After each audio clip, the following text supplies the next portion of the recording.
We are entering spoiler territory now. I'm not even going to hold back, Zach. I've been waiting for years to say this, Zach. I was a little bit concerned in the very, very beginning, just because like I wasn't sure if this is going to be something that was going to grab my attention. But this is the problem, Zach, with harem anime. This is the main character. These are the girls. Fight. Hayato Root?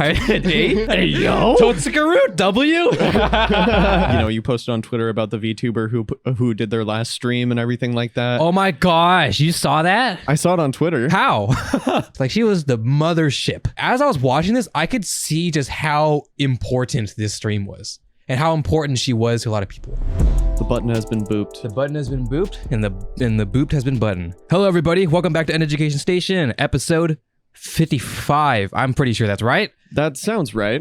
I should know this because I was working on another episode. I have to check every time, you know, like what episode it is before I upload. I'm like, it should be 55, I believe. 55 episodes, pretty good. And you know what's been awesome, Zach? For the past couple episodes, we've been talking about anime. Dude, and it's been great. I love the fact that we've been talking about anime more, just because, like, I feel that was there was a point in time where we just didn't for a long time, and now we're back to it.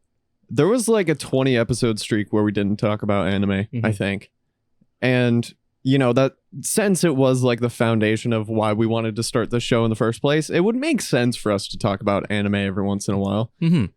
And so, you know, now we talked about Demon Slayer season 2. We like 3 episodes, one of which neither of us even watched yet. I mean, I think you and I kind of did an okay job of not being a broken record for 3 episodes straight. Like we talked about. I think so. We definitely broke down a couple of different things when it comes to like anime production and like where the story was going and yes, everything like that. And now we have a new show that we have both finished. That we have, and I'm just really excited to talk about it. I am excited to talk about it, Zach. No me, not no you, no me, Zach, no me. I'm excited because you know why I'm excited, Zach? Oh, I just realized that they're all. Hold on. Let me see the mouse. Oh, I restarted, so we lost it all. Okay, either way. I don't know why you would have Gmail, but I think it's because I grabbed the mouse from you. But you can go ahead and pull up the other Oregairu or anybody else if you can. We're gonna talk about Oregairu, as I just said. Just in that second, we're gonna talk about Oregairu, as you've probably seen from the thumbnail, I assume, and as you've probably seen from all sorts of things. Yes, we're gonna talk about it, and I'm so excited, Zach, because Oregairu has been a show that I loved so much. I watched it not when it aired a long time ago, but pretty like it was one of my first animes ever, and it made me really happy because it's an interesting. Well, it's not my first romance because my first romance would have been isekoi, but one of my first rom-coms that just really made me really like rom-coms because this was, as you could tell, had a very much different air to it than I suppose. Well, you haven't seen very many rom-coms, but I think we'll talk about it a little bit more. But it's just so to summarize the whole stream into one sentence. It's wholesome. It's wholesome, and it's very simple. It's a simple concept. Nothing is too outrageous. It's just so confined into their own circles, the issues. Yeah, and I think we'll also kind of get into it a little bit more as the episode progresses, but I just loved the type of conflicts that they had. Like the big high stakes things were just very mundane. And it just made it so much better because it that's like my closest thing to like slice of life that I've gotten so far. I think so. Yes, this would be the yeah, you could consider this a slice of life. Yes, I would personally consider it a slice of life. It has in its own way. I feel like it has the same type of air to it as a slice of life would because it's a lot of just people talking. It is a lot of people talking. So I agree. And oh man, I'm super pumped. I've told you this before, but I've been in the space before, you know. I've been here for a little bit. Been around the block. I've been here I've driven across the street here and there, now and then, you know. Yeah. Might have hopped a few fences here and there. Might have driven across the bridge here and there around this damn neighborhood, Zach, that we call anime. Did I say neighborhood? I meant metropolis. Ooh, we didn't think I was that. You did not expect Metropolis out of me just there. You did not. Nobody expected that. Nobody was ready for Metropolis. Honors English too, by the way. They're expecting the city, Zach, town. location. I've been around this metropolis, Zach. You also didn't expect a pink shirt from me today, Zach, but I can keep everybody on their toes. And then there's me where they're just like flannel. Wow. You don't have the token red and green hat though, so That's true. Maybe next time. Anyways. I've met a couple people along the way, Yeah. Mostly online, naturally. And a lot of them, among us, have been one of my probably closest online friends, like, to date. Like, I'd trust them with anything. Right. And we've established said relationships, and a lot of it stemmed from anime. But to this day, I have not had a single person to talk about anime as thoroughly as you, Zach. I mean it. I mean it. So that is why, even though Oregairu, I've had so much to say about it, I have so many thoughts on it. I've never been able to say it because in my streams, which Chief says Anuki, I never talk about spoilers. Yeah. I don't do that. No matter what, I don't care. Unless it's like super obvious, like we're talking about like Lion King or something. I don't know, like, oh, Mufasa died. No, why would you shut up? Don't even. No. Bro, that movie came out in like 1997. That's what I'm saying. Well, even if it came out earlier, I feel like just because it's the Lion King, I feel like it's okay. You know what I mean? Yeah. Something about the Lion King just says I think it's okay to spoil Lion King, but what, like, I don't know, Toy Story. I feel like you can't spoil Toy Story. I don't know. Other Disney movies, Stitch. I feel like you can't spoil. Well, I mean, does Stitch have a major plot point? Ohana means family. Ohana. Mm-hmm. I don't know. We're getting sidetracked. We are getting sidetracked. I appreciate the fact that I'm able to have these conversations with you, and I'm glad that I can be your kind of like over analytical anime outlet. Mm-hmm. It makes me very happy. Now that I've said that, Zach, I want you to know that I have a lot. That's hot. I have a lot to say. Rewind time. Because I've been holding this shit back for years. Season 2, while I didn't watch it, when did season 2 air? 15, I think is, right? If it's 14, I'm going to cream my pants. It's 15. Okay, thank God. I didn't watch it in 15. I don't remember when I watched it, but it was maybe 16, 17. But imagine I watched it in 15 and I had to sit for, I think I said 7 years. That was my fault. It aired, season 3 ended up airing in 2020. That's not season 3. This question mark? Oh, this is the, nobody's even seeing. No, it's okay. Okay, anyways, I don't have it, but this is season 2. Aired in 15. Season 3, I believe, aired in 2020. So yeah, us as fans essentially had to sit for 5 years with no indication that there even was going to be a season 3. Right. At all. Like we were just sitting here. We were just waiting. There was season 2. And okay. We are entering spoiler territory now. I'm not even going to hold back, Zach, because I have things to say, Zach. I have a lot to say. I've been waiting for years to say this, Zach. I've been in this city, in this town. Metropolis, yep. I've been here. And I couldn't say shit. And here I am, Zach. So I'm going to say my shit. But I want you to say your shit as well. So I think this is going to be a lot of talking. Maybe even heated debates. Who the fuck knows, Zach? We might end our friendship. This might be the last episode of the podcast. Because we disagree on waifus or some shit, you know? It's going to be tough. It's going to be real tough. That's what Oregairu was. A lot of things. A lot of sad OST. A lot of talking. A lot of just, woo! But I love Oregairu, and it means a lot to me in my anime viewing experience over the years. So I have a lot to say about it. Dude, it's so funny because after every episode from like the second season onwards, I would just sit there and be like, there are so many layers. Yeah. So many onions. The plot keeps thickening. Yeah. And then it turned into, who's cutting onions in here? Because that was like just the reaction that you and I both had. So, quick synopsis of Oregairu. Hachiman. Best MC. No, I'm just kidding. But seriously. But you know. Not my top one, but I can see it. Has this outlook on world that's very gloomy and emo and, you know, dark and such, right? Right.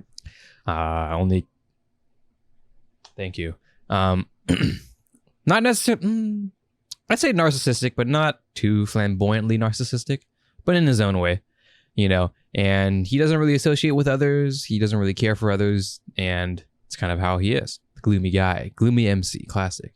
And then he joins a club with Yukino, which is the service club, and their role is to help people out. Basically it. And then there is technically a plot point, but that doesn't really stay for very long. And then that's basically it, Yeah. And there's a lot of, as we've explained, there's a lot of just problems that they help other students in. And the main point of Oregairu, just to kind of not bullshit anyone, is really, as you get deeper into it, the plots do get pretty thick. The waters do get pretty viscous, right? Yeah. But a lot of it is really just character relationships, character development, learning how one character, main character or side character, interacts with another character, and how that evolves over time. That's the interesting point. The interesting point, one may say, is not necessarily the crucial plot points, but just how their relationships develop, how their conversations go. Mm-hmm. That's what's fun about Oregairu, because there's a lot of characters. Like a lot of characters. A lot of characters. Yes. And there's so many characters. There's a lot of characters that you have to keep track of. Well, yeah, I'd say so. There's a lot of characters. See, in MAO, they call them supporting, but a lot of them kind of almost, at not being a main, I would not consider them main, but a little, maybe in the between main and supporting. Like, I don't know why Komachi is supporting. That makes me upset. Komachi isn't main. Komachi is for the boys. For the boys. Komachi's for the boys, Zach. One of my favorite characters of all time, Zach. May I say, but we'll get into that. So before we begin our discussion, Zach, our roundtable discussion, who is the girl you chose? Who is the girl you chose to be your favorite? Who is it?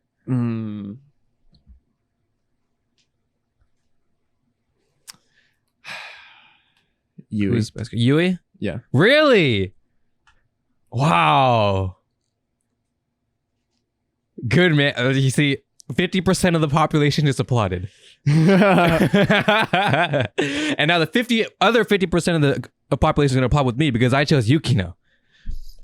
I can see why. I love her, but I love Yui. I love all the girls. But this is the problem, Zach, with harem anime.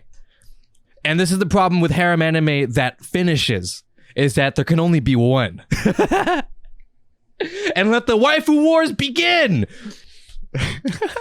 Zach, I will say, Oregairu, although there are many girls, you can kind of split your best girl into different categories. The girl you rooted for the end, your favorite girl, just in general, which would be 3, 2, 1, Saki. Okay. Yeah. Saki is like one of the, if not the best.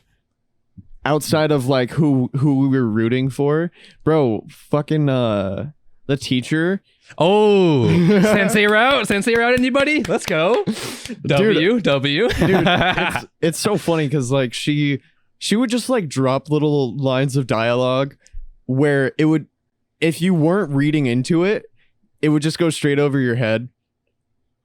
And she would Sensei? Yeah. Mm-hmm. And basically a lot of the dialogue was like, I can't believe I'm not married yet. And like all this stuff. And I'm like, oh shit. Like, wait, how old is Hachima? Love transcends that. No, it's funny that's since. So there was always like the girl there was Yukino, Yui, and Iroha in a way, kind of, because she got introduced as a main, so she was technically in the race, though it was obviously a 2-man race. But there was just that Sensei route is just like, everybody was like, yeah, all right, agree, yeah, okay, I shake hands, you know the vibes. As all of us as men, a lot of us now that it's 2020 end up happening to be over 18. We now look at Sensei like, Yeah. Yeah. You know, it's like if you're and granted this is with the preface that you're over the age of 18. Like, come on now. Like I yeah, sensei route. Sensei route. Yeah, yeah. We're mature now, you know. We would prefer a refined woman who reads shonen manga and you know, is a little playful, is a little, you know, little bit edgy, little edgy, a little playful, a little wise. Very cute. Sensei route. One true route. No, it's you know, I really want to talk about it, but I'll talk about it at the end though, because that would be like ending territory. So remind me I had something to say, if you can, towards the end. Oh God, that's not going to end well. But you know, out of all of the characters, you know, you were saying Haruno. She. Oh, what a woman! Oh my lord! What a fascinating specimen! Oh lordy, Lord, my lord! I love Haruno, dude. Okay, you ignited the flame already, Zach. I wasn't even ready to talk about it. All right, go ahead, Zach. What do you got to say about? I was gonna say, my true queen. So what I was gonna say was, I feel like she.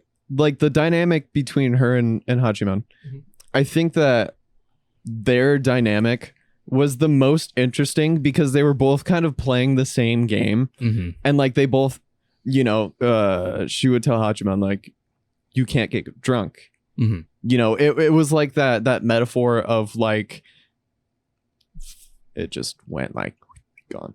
You like good, bro? I have a lot going through my head right now. But it was just like, you know, they both were kind of like that very analytical person that logistical, you know, like they both kind of had that same mentality. And so whenever they would interact with each other at all, you know, they would both kind of like break the facade of like, you know, oh yay, happy good times. No. And yeah, that was definitely really interesting to see someone who actually understood the way that Hachiman like thought about things. So there's a lot of different roles. I feel like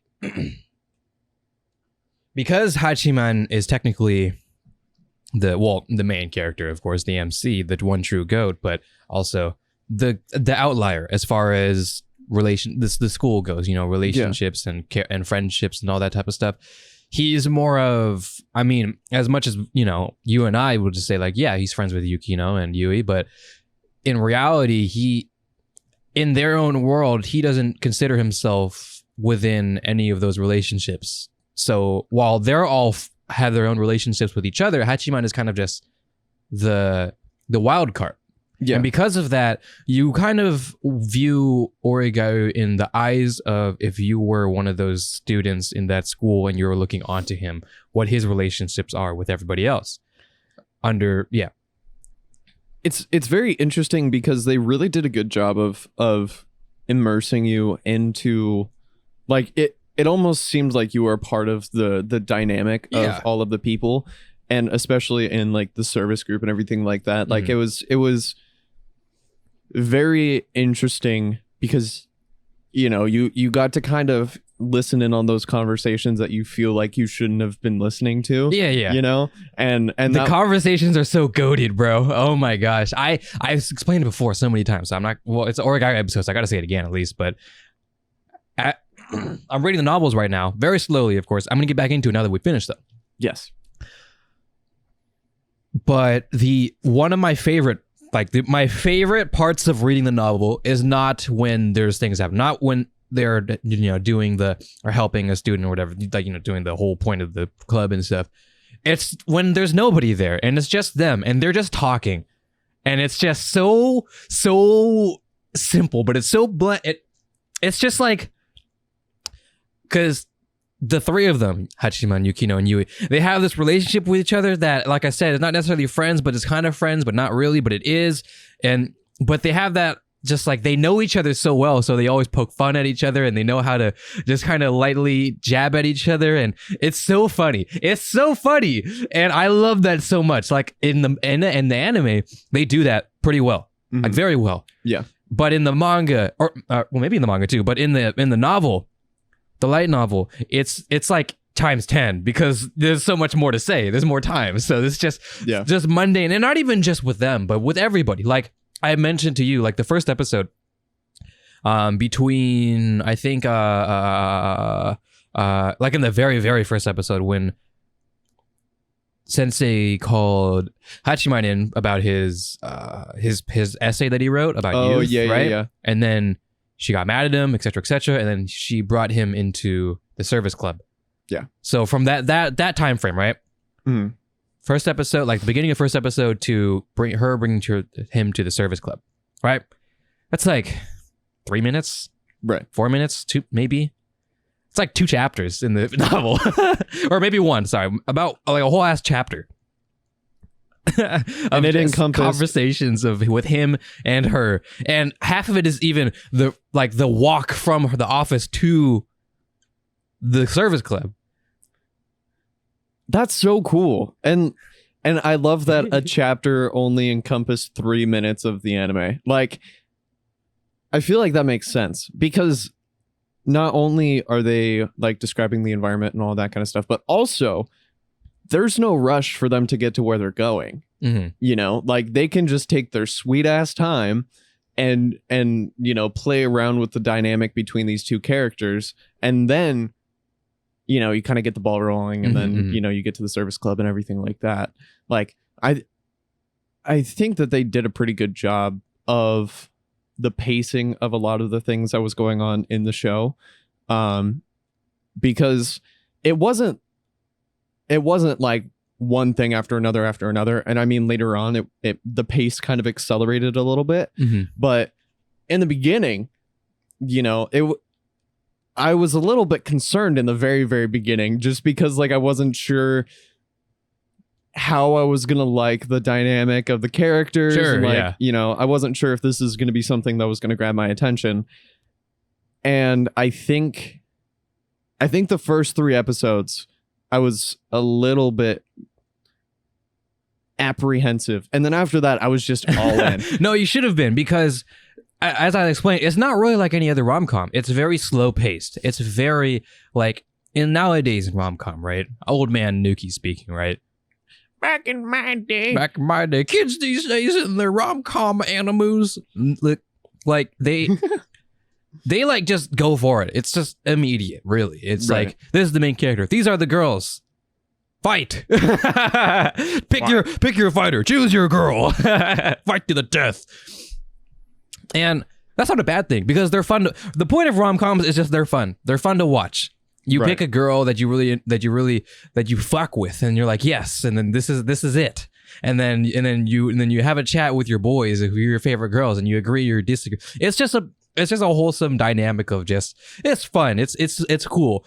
But there has yet to be really a whole lot of rom-coms that are really just like all in, that are just like, this is a candidate for like potentially one of your, like a really good story, like one of your someone's potential like top 5, top 10 anime type thing. Rom-coms usually don't fit themselves in there. Yeah. Because they're too simple and mundane. Well, this was mundane. Mundane might not be the right word, but they're as I explained before, like kind of just popcorn watching. Like it could be something that you just throw on TV. Right. If that was something you can throw on TV here, you know? Yeah.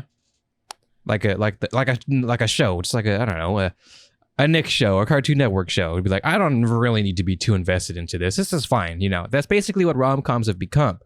But Oregairu was something special, and I'm very appreciative of that, and I can recognize that, and I respect that, and that's why it's one of my favorites of all time. Yeah. So I can see how it's definitely the first trip. I even told you this. I was like, I'm not sure if you would like that, but you might like it. I feel like you would, but it's a very drastic different pace, especially coming off of Demon Slayer, you know? Yeah. Very different. So I'm glad that you enjoyed it as much as you did, and I'm glad that we banged through all 3 seasons.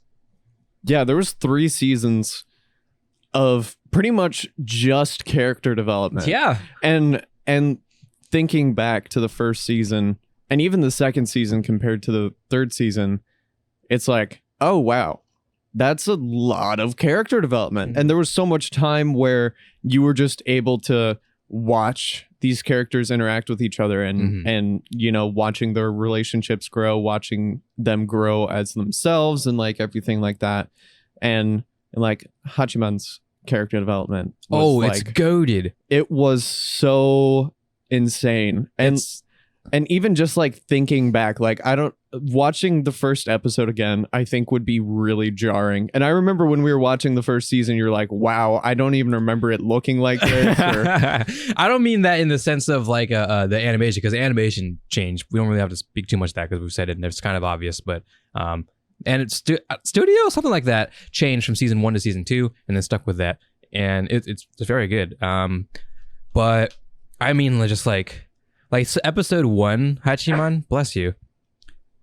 2, dose, there it is. And episode 1 of season 3, Hachiman is so different. Oh yeah, like where he's like smiling and shit. Dude, he looks like he's actually happy. He's came so long. Like the sequence with like in season 3 when his sequence with Saki and her younger sister. Yeah, them in the cafe. And then Hachiman just like playing around with them. Dude, how is that? Episode 1, Hachiman would not do that. He's came so far. Like it's so funny, but it's like it sounds so cringe. But in a way, it's like you've been with him for so long, right? Like for not even just for 3 seasons, but like, you know, damn near 20, 24, 25 episodes at this point. He's came such a long way, and you respect that from him, and you're happy for him, really. Yeah, you're happy, you know, like even though his eyes are still dead, and you know, and his personality still sucks, he's starting to open up a lot more to people, right? And you like that. So I mentioned that you kind of view the characters, especially Hachiman, as the outlier, and he still is the outlier. And that's one of the main viewpoints of Oregairu is viewing everybody as if you're a student in the class, but you also watch, I feel like the first time you watch it, it's more like that viewpoint of Hachiman, because he is the main character and a lot of it is his own dialogue, but you kind of understand everybody's personality as an observer, which is Hachiman, right? Someone just in the classroom, just looking around, seeing what clicks or what, and how does this person talk with this person, that kind of thing, right? Mm-hmm. And that's, I would say, probably the biggest point in Oregairu. The biggest. While there's like, I mean, technically there was a plot point of him getting run over, and then, you know, and he was trying to save the dog. There was that got squashed like 5 episodes, you know, and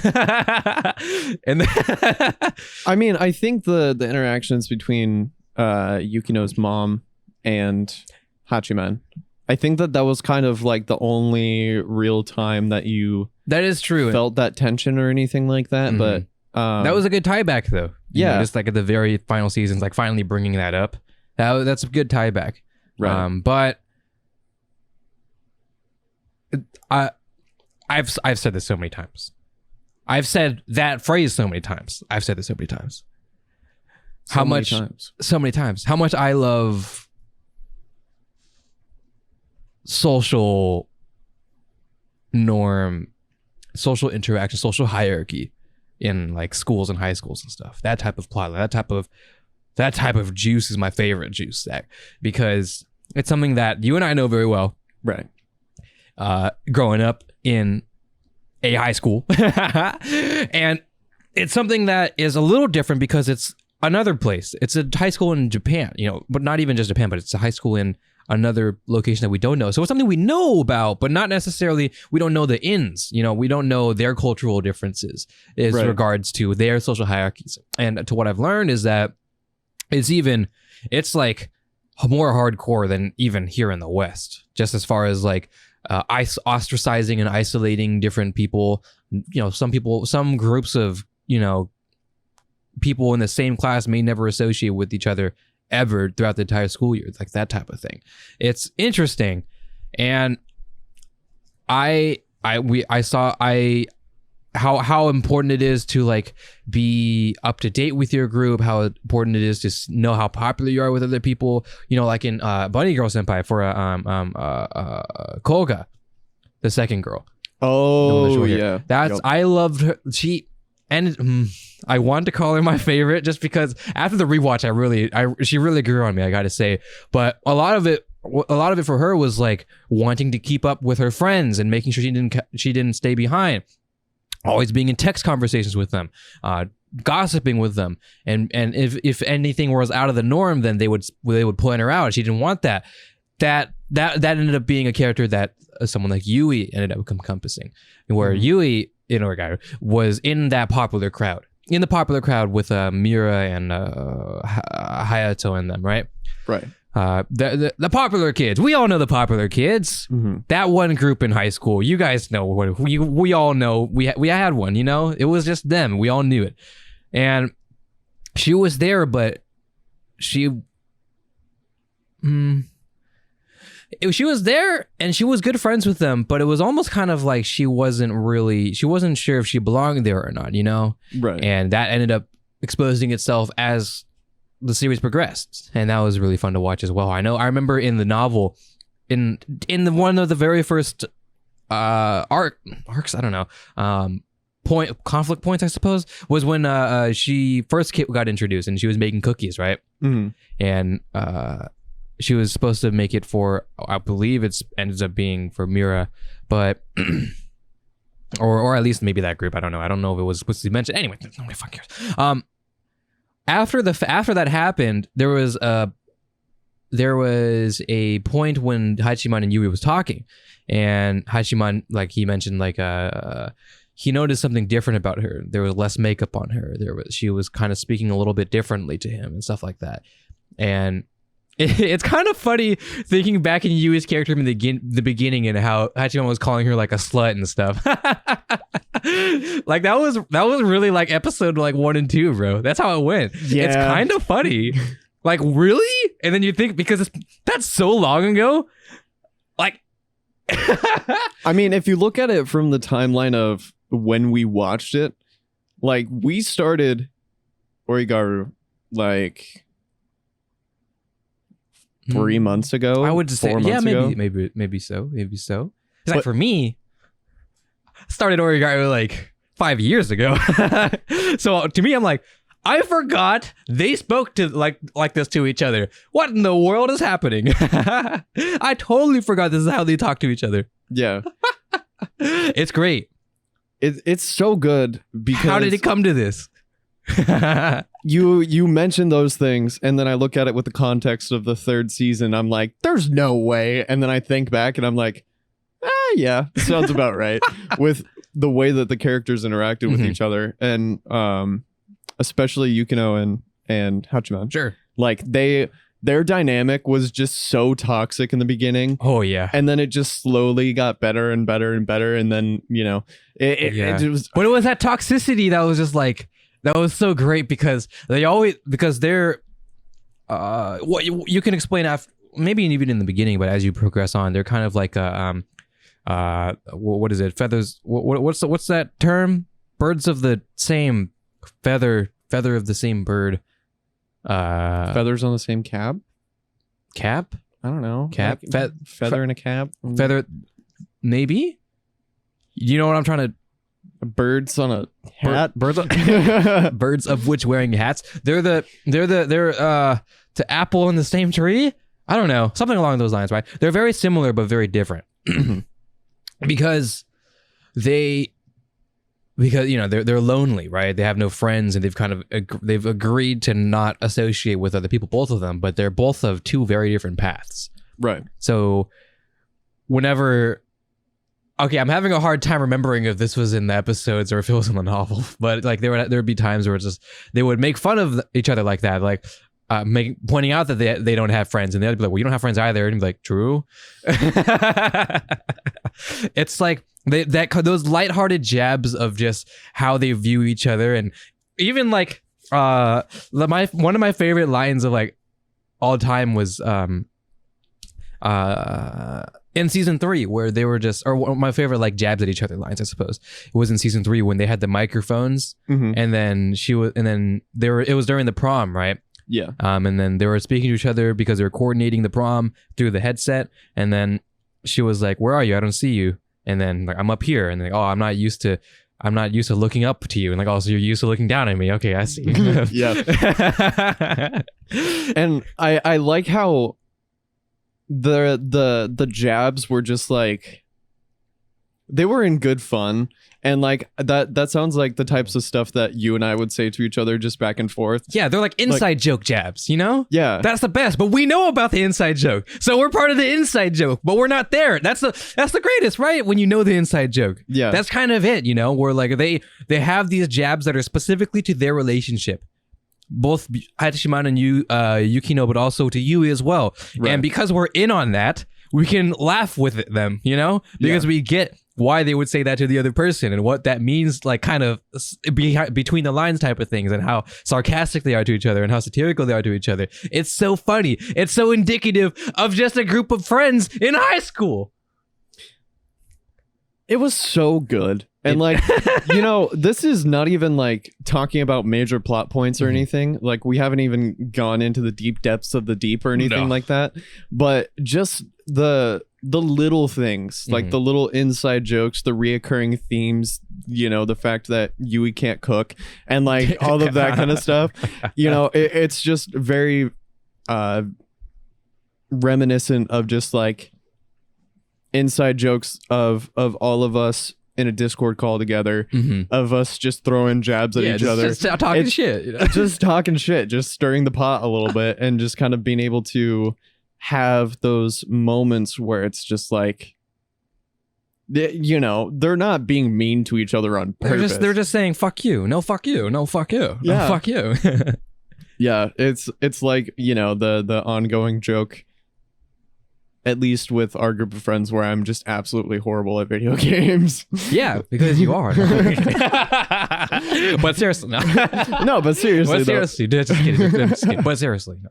Yeah, no, but that's the kind of stuff that made me really happy, because you started to see that more and more, and it was a lot of just like them just goofing around, having a grand old time. Yeah, but that's why season 3 was so harsh, because I know we're skipping a lot of hoops right now, but it's fine. Everything's fine. it's fine. I don't know. I mean, this is not gonna be a Bunny Girl Senpai format anyway, so it's whatever. Like, thank God. I know. It's just like in season 3, I told you, like, I think I said it in the podcast too. I've never heard so much sad OST just like back to back to back. It's season 3 was like, it was hard to watch, because I think that was like the most time, like for the entire basically a season, that club never really formed together other than like the first couple episodes. Right. They were all separate. At least Yukino was from Yui and Hachiman.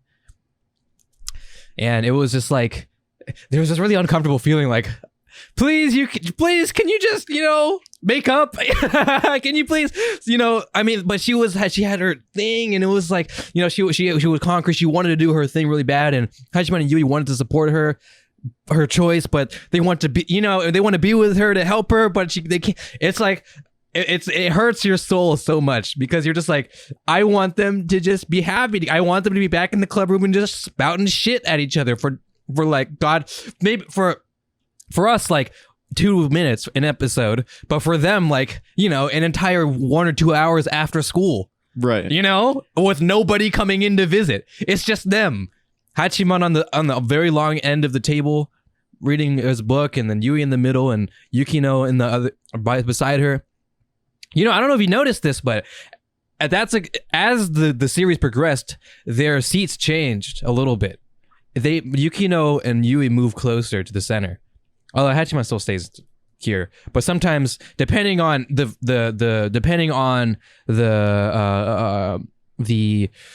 how do I say, the importance of a certain arc, climax, that type of thing, the importance of the situation, he'll move closer in.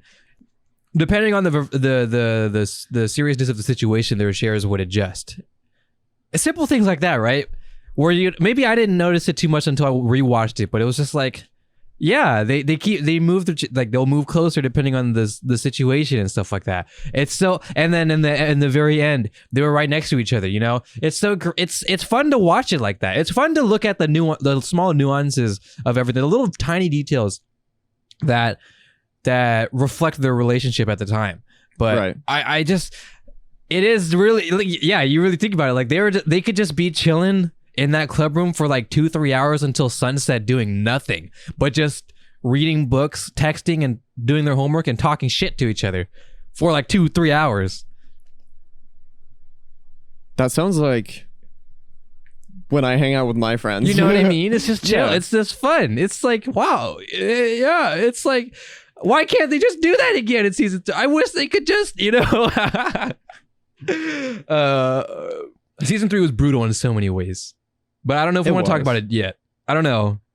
I mean, you know, that's obviously the stuff that we just really want to talk about. I know. But so I guess we could talk about like leading up to season 3, I suppose. Season 2, one of the main points of it, season 1 and season 2, was just the way Hachiman decided to help people, I suppose, which was one of the biggest points of the series. Self-deprecation, self-sacrifice, that type of thing for the greater good. Right. And if you view yourself along in Hachiman's through his eyes, if you watch the show through his observation type of eyes, you could see how he's just like, he will put himself on the line to maintain the relationships of other people, you know, like a lot of normalizing, especially like during one of the first, I think, plot points of season 2, which was Toby, I believe, wanted to confess to one of the girls with the glass. Ebina. That sounds right. Ebina. The one with the glasses, the one who was super into gay relationships. You know. Oh yeah. Yeah. Respect. Respect. W. There was that point in season 2, and then it led up to the point of him wanting to confess, like he was going to do it in that little pathway. But Hachiman assessing the situation, seeing how Hayato felt, seeing how they just wanted things to be normal. Like they wanted the relationship to stay the same. They didn't want it to be awkward within their group. So Hachiman, realizing this, decided the only way to do it was to put himself on the lines and make a fool of himself, ruin his relationships in order to maintain the other someone else's. Yeah. And that was kind of the biggest point. That gloomy Hachiman, that I will do whatever it takes, even if it means to put myself out there, to sacrifice myself in order to make things normal. And Hayato, knowing this, hates himself for that. That's why he's always so mad. You know, he's like, I can't, you know, I really hate having to rely on you, because he knows, or I know that this is what's going to happen. And he knows that he's the one that destroyed the initial relationship with him, Yui and Yukino in season 2, and it's just like, man, yeah, but you know, Hachiman just feels nothing about it, because he's like, this is normal, this is about it. But it makes you wonder if he, you know, he's always been that character that doesn't really care very much, but you know, he does care. He whether it's for the obligation of the service club or whatever, but he goes out of his way to help others, you know? Right. And I feel like those type of situations, as he continues to help others, gives them a little bit more, well, you know, interacts with more characters, interacts with more relationships, and made him who he was in season 3. Right. Yeah. And, you know, it's kind of hard to watch those situations happen, because, you know, like the only reason why he's okay with doing it is because he's used to being like the butt of a joke and being like, you know, the person who's being shit on. And so it just makes you really sad to know like how okay with it he is. I mean, some of the titles of the episodes was like, and the titles, by the way, were awesome. Like they were so cool because all the titles were really poetic in the way that they symbolically or metaphorically explained what would happen at the end of the episode, but you didn't really understand. Like I don't know if you noticed it, but especially like, because at the end of every episode, the final scene would be that white card with the text on the top, and it would just be usually them saying the title or whatever, and be like, oh, a lot of it was like Hikigaya Hachiman came back from whence he came or whatever, from whence he came from or whatever. And then it would be a couple episodes after, when you think he's getting more, he would burn that bridge again, and then the title would be like, once again he's back from whence he came from. And it's like, oh my god, he is not afraid to burn those bridges just to make sure that things are okay, which is I feel like it's something. I feel like for your boys, I feel like you and I would definitely, there would be situations where we would throw ourselves under the bus for the boys, Oh, 100%. 100%, right? Yeah. So that's why, but then you look at a show like Oregairu and you think about how that would be for everybody else, Yeah. You kind of look at you project yourself into what Hachiman would be, and you see what comes forth as he does that, and you kind of think to yourself, damn, is that really what I wanted? Is that really the best for everybody? Is that really what I wish? Like I would, throw myself under the bus for the homies, but what would the homies think, basically? That's right. Basically, as you watch Oregairu, that's what kind of the mindset that you keep forward. Like as he continues throwing himself under the bus, as he keeps stabbing himself in the back to protect the others, what that does for everybody, right. What that means for him, what that means for Yui and Yukino, what that means to Hayato, what that means to the people around him. But he's just like, this is fine, it's all good, no worries. And I think that is one thing that really set him apart in the way that he did things. Mm-hmm. And, a lot of the characters would be like, I don't understand why you do these things the way that you do. Mm-hmm. But also, I think he just kind of has that lack of self-preservation, where he's not worried about how it's going to affect him as long as he's able to help the people around him. Right. Or as long as he's able to maintain the dynamic of the club and of everybody, mm-hmm. And he's willing to do so much for that. And, that's a really interesting perspective to just kind of watch from an outside, just watching mm-hmm. the things that he was willing to do to himself for other people. And, he acted like he didn't really care about anybody or anything. Mm-hmm. Well, what did he say? One of the biggest quotes that he said was like, humans don't want to change. They want things to stay the same, or something along those lines, right? Yeah, that sounds right. Normalizing and that type of thing. Yeah. Where they lie to themselves, they can change and they want to change, but they don't. They just want to. They change it. What it means to change is to adapt to your situation, right? Which means like, are you really changing? And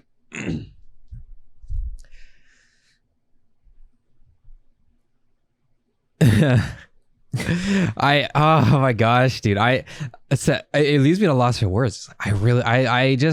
It's like there's a bunch of high school kids, so you kind of throw that into the storm of just like they're in the figuring themselves out, that type of thing, right? Where it's like, what does it mean, and what how are these complex feeling I'm feeling, and I don't want to sever my relationships with these people, but how can I do that without severing the relationship with these people? And it's like, well, then if you want to do that, then you rely on Hachiman to just shoot himself in the foot for you, and it's just like, is that really how we want things to go? And that's kind of ends up being one of the biggest plot points of season 1 and season 2, and I suppose season 3 as well. Yeah, and the way that Hachiman wanted to do things was just kind of like, he was very cut and dry about it. He seemed to have had no real consideration on how it would affect him. Mm-hmm. And also how it would affect the people around him. Mm-hmm. In the earlier seasons, it was definitely more blatant, where you kind of saw like, holy shit, dude. I know. Like, and in the first 2 seasons, well, mostly in the first season, he was very cold and calculated. Yes. And, he would just kind of do things for the end result and not really worry about what happened in between. Mm-hmm.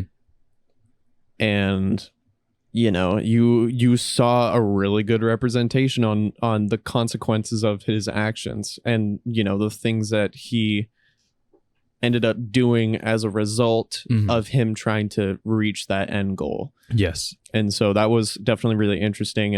And the whole prom situation where Hachiman was wanting to just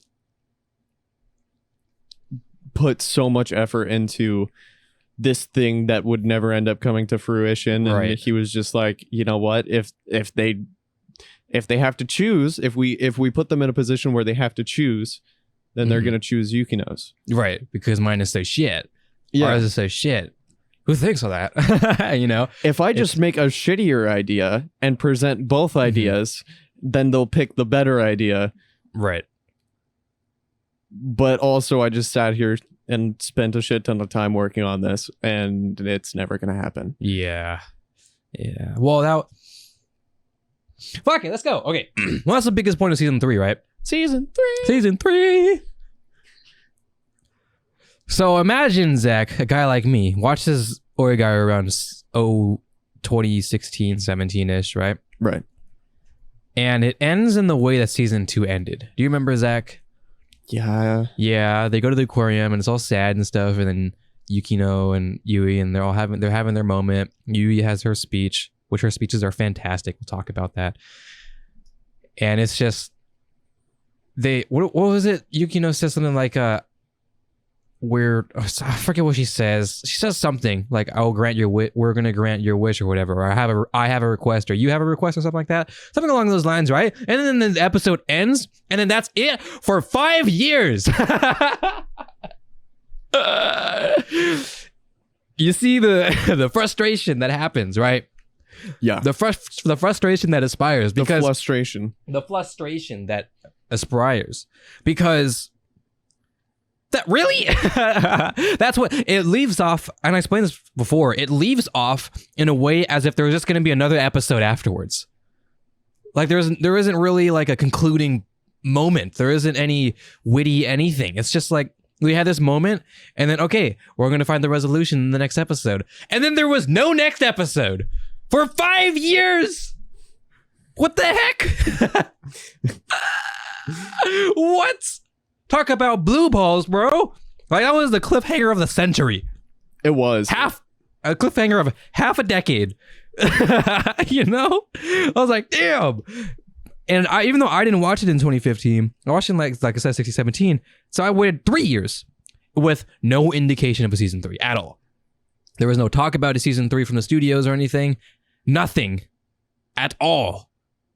The only thing that ever happened was a month or so, about half a year or so, maybe like 2019 or something, around the butt end of 2019, before season 3 started airing. It was like, guess what, guys?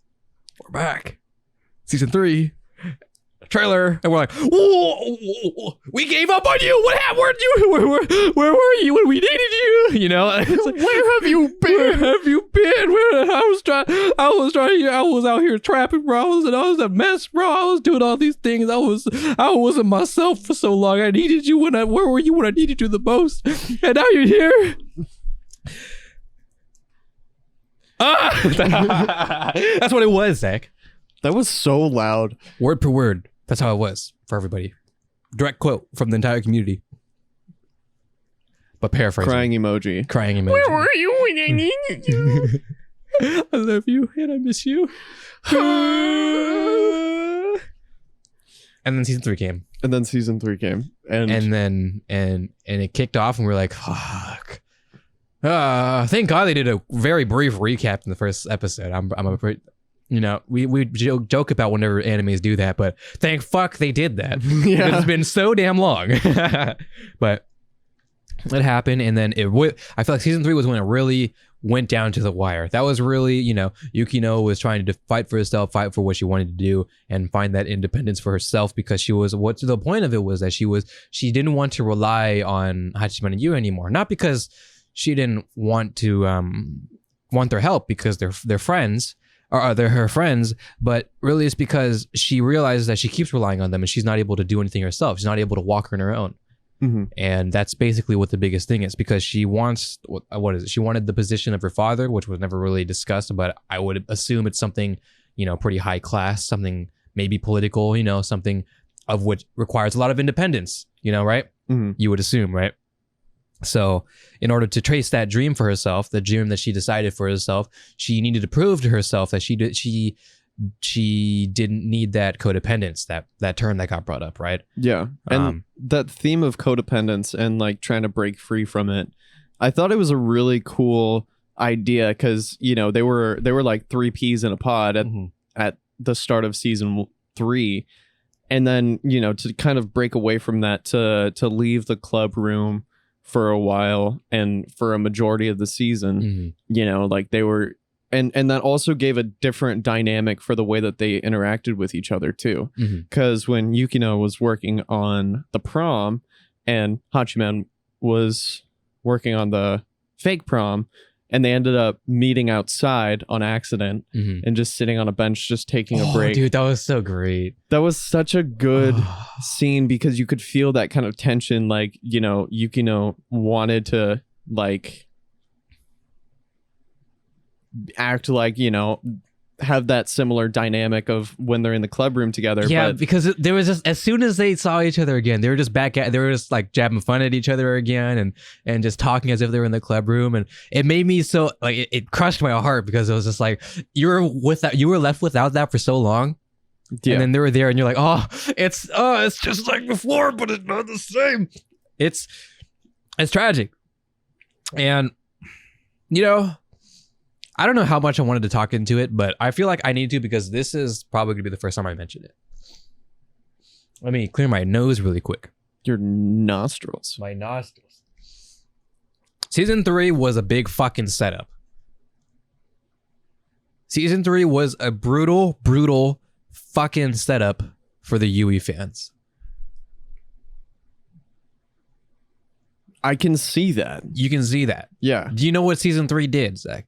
Season 3 separated Hachiman from Yukino. Yeah. And Yui from Yukino. Season 3 separated Yukino. It was just Hachiman and Yui. And they went on their adventures. There are some little tiny dates for picking out things for his sister Komachi and going to not IKEA, Ike. You know what I mean? And looking at furniture and stuff and talking about their dreams and how she wanted to be a wife or a bride and taking pictures with each other and having mundane talks and visiting her house. And do you see what they did, Zach? They did one of my favorite things that anyone could do in a show. They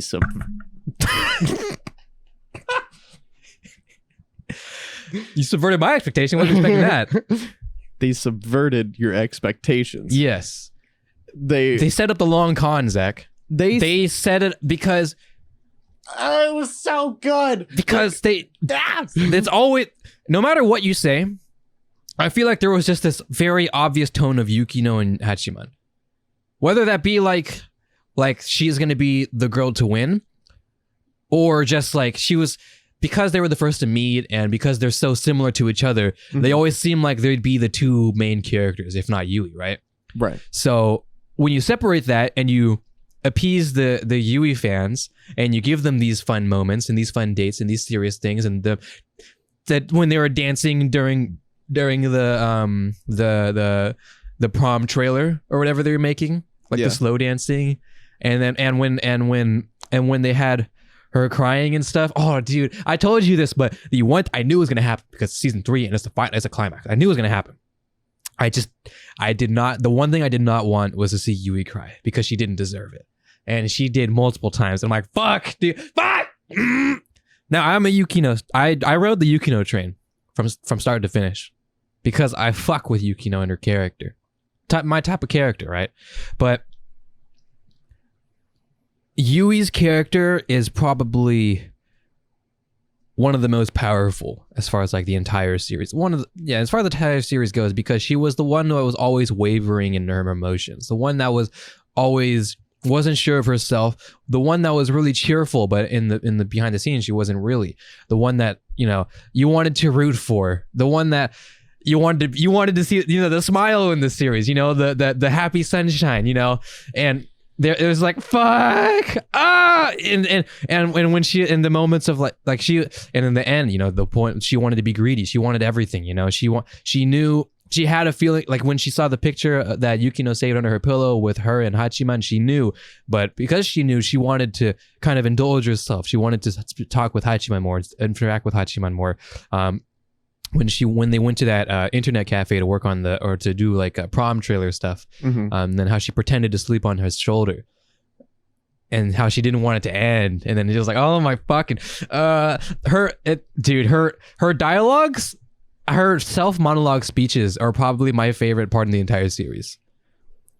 Her poetic, like when she first cried, I think episode 4, I believe, or maybe episode 3, or no, actually, I'm in 5 or some shit like that, where it's just like and her version of the ED played, which is why I mentioned that ED is my favorite ED for season 3. The ending song is because of that version.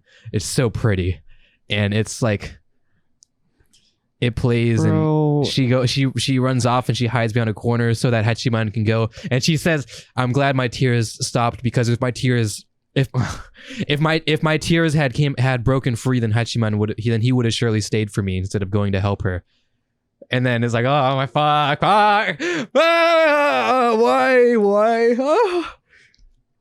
And then she's like, "I'm glad my tears didn't run, but I wish my tears had run." And like, you're like, fuck.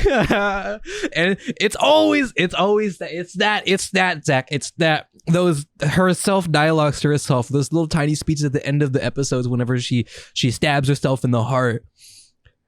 Ugh. The whole season 3 was just a setup. Yeah, and the goal was to make you fucking sad. It was to make all the Yui fans. It was to give the Yui fans hope. It was to appease the Yui fans. It was to lift them up and then drop them on the head. You know, that's what it was, Zach. That's what it ended up being. Bro, and, okay. Yeah. So, a part of me always knew that it was going to be Yukino. Like there was that bittersweet, like, oh, like, and when they went to like the park and everything, and they took that picture that Yukino had under her pillow, it was like, oh, this is so sweet, this is so cute. And then, you know, Yui kind of seemed like a hype woman, you know, just like trying to get these two together or whatever, you know, and then you learn that it was all for a different reason, and it was because Yui wanted it to be her. And season 3 just like really just pulled at your heartstring, and you know, it made me ask at the end of like the last 5 episodes, who's cutting onions in here? You know, it was heart-wrenching, because you know, you wanted that like beacon of sunshine back, that person that never failed to find the positive outlook on things, and for her to be like super sad about something that you wish that you could change, but it's like, you know, it seems like the path is set in stone by this point, and so you're just like, it's just sad, because like, been there, man. But I've been in that situation. I've been she like me for real, bro. She like me for real. But she didn't. You know, it's like, it's so tragic. It's so, now I can, as I've explained before, although I rode the Yukino train and I caught that dub, I'm just kidding, I'm joking. I always play a neutral card, because I just like, Zach, I'm a simple guy. I'm very simple. I just like cute girls, Zach. I'm very simple, Zach. Fair enough. Zach, you know why I play Genshin Impact? My favorite game ever? Not my favorite game ever. The game I play so much, Zach. I played cute for the cute girls, Zach. Yeah. Not for the meta, Zach. Not the strongest characters. You play Genshin. You have all these characters, Zach, and they're really good, and you can use them in your parties for stat boosts and stuff like that. But why would you do that when you can play with cute girls? You see what I'm saying, Zach? I see what you're saying. Being dead serious, Zach. Look at me in the eyes. You see how I just added a bunch of bass in my voice? The wubs. The wub. I play Genshin Impact for my cute girls.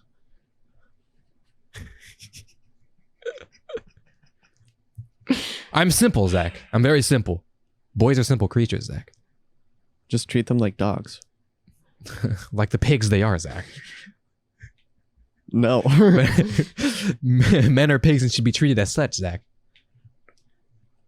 Anyways, what I just enjoy were, I play a neutral card. I like Yukino. I like Yui. I love everyone, Zach.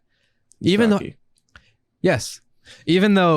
Even though I rode my train with Yukino, as I explained before, you can have your own. There's different categories, I suppose. You could choose your favorite girl, and it was funny because Saki was kind of like the side character. And then season 3 came out, and then there was that scene with her and Hachiman and her daughter Kek. No, her sister, right?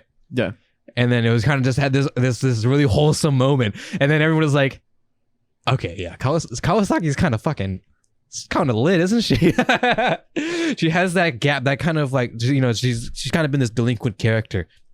Yeah. Then she has this gap, wholesome moment when she's with her sister and when she's caring for her younger siblings.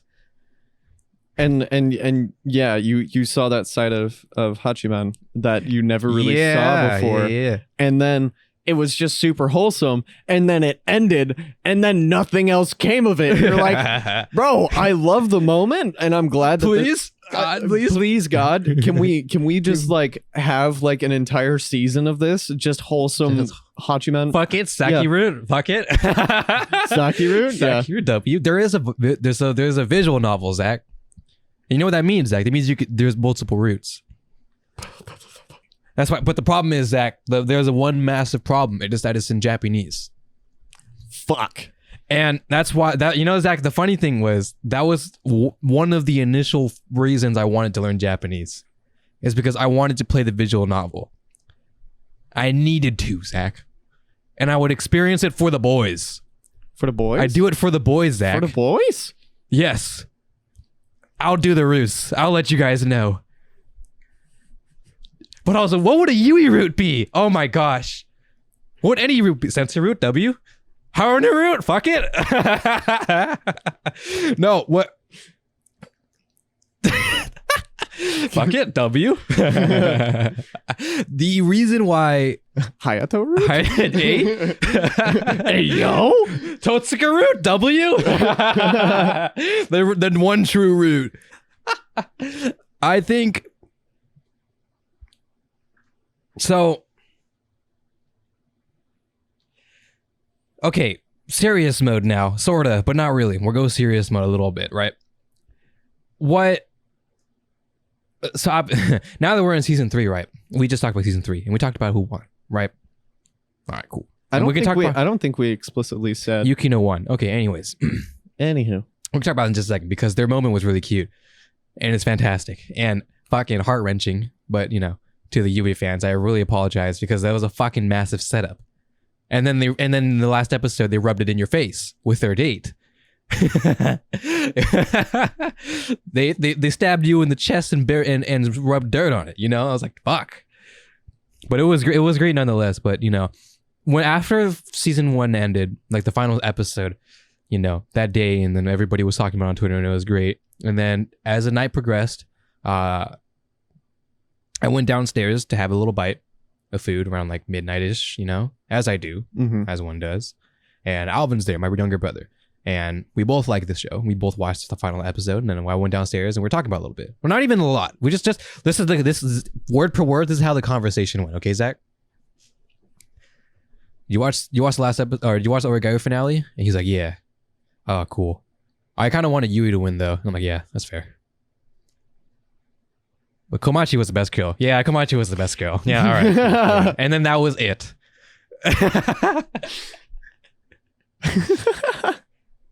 Zach, Komachi for the boys, Zach. Komachi is for the boys. Now let me explain, Zach. It's because she was that character that was just so great, and she was along with everybody's character, because all the characters stemmed in that high school's area, right? Right. But Komachi was his sister, the one at home, the wild card that actually understood Hachiman. I understood, why he was so cynical and why he's so snarky, why he's so sarcastic, why he does his things. And Hachiman ends up being the Komachi ends up being the person that Hachiman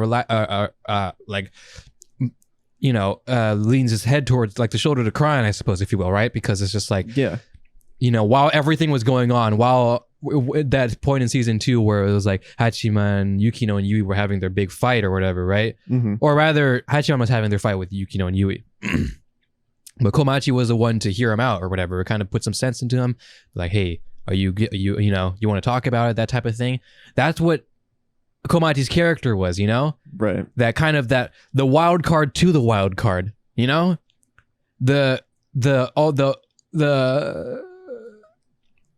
all-knowing, the all-good character, the character that was just like Yui, that sunshine. But also just their conversations was just like, it's so like brother and sister, you know what I mean? It's like it's for the same reason that, Hachiman and Yukino just like point jabs at each other. They just point jabs like, yeah, fuck you, no, fuck you. Like, or they say like or they do like a stereotypical sister, like brother sister quotes and like, I definitely got a bunch of sibling points for that one, Yeah. Yeah. And I got a bunch of Komachi points for that line for sure. Yeah. And it was really cool when the worlds kind of started to collide a little bit. So when Komachi, she met Yukino and Yui, like the moments when they would interact with each other, right, those were the most wholesome. Oh, they were. Because it was like, dude, I don't care if you hate the service group or anything like that. You need to stay there so that they can hang out, and that's it. I know, right? Like the times when the 3 girls would be together, it was just like, it was perfection. And in and going back to the last episode, when all 3 of the girls are there, it's just like, wholesome. I can't handle the amount of wholesome that's happening right now. Komachi is so great. Her character is just so fantastic. She plays like just this perfect supporting little sister who's just like, Hachiman's like, if I don't do it for anyone, I'll do it for my younger sister, I guess, right? I'll do it for her, for Komachi, for the boys. Komachi for the boys, Zach. She was like one of the best characters Zach. in the I know, dude. in the entire show. That's why she was so great. I love her so much. Her character is great. Yuki Aoi, who played her, is fantastic. Who is also in real life super small, and it's just fantastic. It's like she's like the perfect younger sister character to the main character. And I think Joey the Anime Man, he did a Imoto rating or younger little sister rating, and she was S tier because of course she's S tier. She deserves to be S tier. Yes, and that's who she was, and now she was a great character. Komachi's for the boys, Zach. That's all it is, bro. One more time, bro. I'll raise a cup for Komachi, bro. Komachi for the boys, dude. Fuck. I have no more coffee. I've drank it all, as you can tell. Oh. But there was also, I guess we may as well talk about it. So Haruno is a woman of fine class, Zach. Might I say. A fine woman. A fine fucking specimen like herself, Zach. Who is just the right amount of chaotic. Bro, she added a level of chaos that was like so tasteful. She was that character. Like, whose side was she on? Was she on her mom's side? Was she on Yukino's side? Was she on Hachiman's side? Was she helping them? Was she not helping them? Was she making it worse? What was she doing? Nobody knew. She was just playing her own chess game. Bro, she was playing fucking 4D chess. She was playing 5D chess, Zach. Hachiman was trying to do 4D chess. She was playing fucking intergalactic chess. But at the same time, she was just watching it all go down and then moving her pieces as she go to make it worse or better, just as she sees fit. Because she just wanted, as she said, she just wants an ending. She wants a satisfying ending. I just want to bear witness to what the fuck is going on because she finds it interesting. That's so fucking jeez Louise. Goddamn Queen, jeez Louise. Okay, so she is the one who presents the idea of codependence. Yeah. And I think that is like the perfect level of chaos to kind of like butterfly effect into the way that the series ended. And the way that Yukino, she was kind of like wanting to prove her sister wrong. Right. But at the same time, Yukino knew like she just wanted to hang out with Hachiman and Yui. Yeah. Like that was it. But she had to do this on her own because she had to prove a point. And you know, it just added an extra layer to this onion of a plot, and it was just so it was so thick, and it wasn't even soup, like it was like stew, bro. Every single time we would finish an episode throughout the entire last season, I was like, I didn't expect the plot to get more thick. And like it did. It reliably it added more and more layers to the parfait of this story. And it just became like all of these things came to a head. Everything was just kind of like, this is the moment, this is the breaking point where it's either all or nothing. It's either this works or it doesn't. And then it ends up working out. The prom ends up happening. And then Hachiman was like, I don't think this other prom is going to work out. And he was like trying to make it so that it didn't happen. And then he was like, all right, well, I guess I'm going to make it happen. And then that happens. And you're like, what the fuck?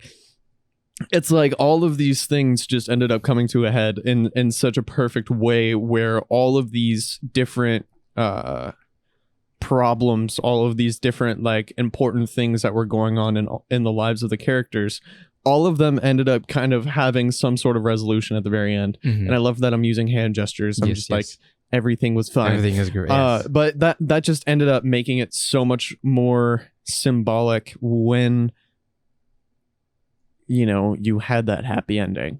It was bittersweet, but it was like the best ending that could have come out of the situation that they were in throughout that entire season. I think so too. I don't know if I would call it bittersweet in a way, but it more so. I think we were just expecting a bittersweet ending, but I think the way they ended, like in the classroom or in the club room and stuff, and how Yui kind of indirectly ended up confessing to Hachiman, and we're like, "Fuck yeah, bro, W." And then he ends up with Yukino, and you're like, "Fuck, man." No, but then Yui comes in, right, and then she brings the application or whatever for a request, and she says, "I'm in love with someone, but she's my best friend's boyfriend." And then we're like, "Whoa," you know, and then we're like, "Oh, she fucking did." Yeah, it was like that was great, but I think, oh man, it's hard because it's kind of funny, like you know how she goes like, "There's no law against loving." Or going after someone with a girlfriend. Or it's like, oh my fucking, yeah, do it, Yui, fuck you, bro. Chase your happiness, queen, or whatever. You know, it's like this open-ended, not necessarily an ending, but just a resolution where you can just like agree that everything is, you know, whatever happens is probably going to be good. They left on a high note, you know, and then whatever is to come is, you know, what they'll experience. And since we've understood these relationships and this building up until this point, we can kind of leave under good hands, you know? We can leave with like, they can figure this out, I'm sure. Yeah, and seeing the trials and tribulations that they all went through, like either with each other or like in themselves, you know, to see them all come together and you know, you're at this point where you're not really sure what the future holds, but at the same time, you know that if anyone's going to be able to figure it out, it's going to be this group of people. And it's the service club. It's all of them, you know, and you know, I love how everyone just converged in the club room. Yes. And you know, they were all just kind of like hanging out and just having a grand old time. And then Yui comes sprinting in, and she has like the form where, you know, they're going to be able to do the club next year and like, and all of this stuff. And, you know, the fact that the prom's going to happen next year and like all of this stuff. It's like, thank God. Thank God. One last hello for the boys, you know? That was such a good, like, I love just Hachiman hated that in the beginning. Yeah. And then when he was working with the two nerdy dudes, he was like, you have to say yeah, hello. Seriousness, like this will now be our group greeting.